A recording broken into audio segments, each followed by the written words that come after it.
Dictation for the post of stenotypist. Get ready after 5 seconds.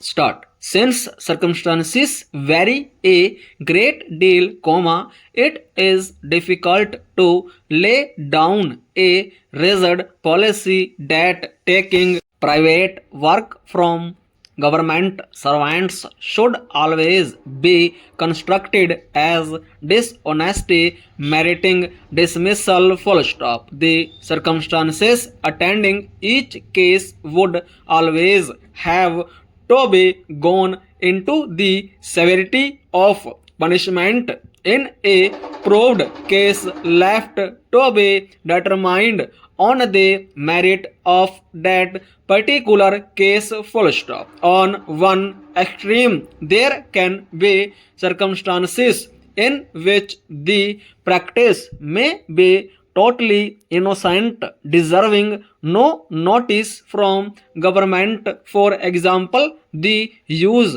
of a personal orderly out of office hours, with his willingness and on payment for duties not of a menial character full stop. On the other extreme, there can be circumstances in which the practice would amount to dishonesty meriting dismissal. For example, the use of gangmen as regular whole-time domestic servants full stop. Since it is necessary that the honest government servants should know where exactly he stands, and equally necessary that the dishonest government servants should have warning of government's intention to treat certain form of this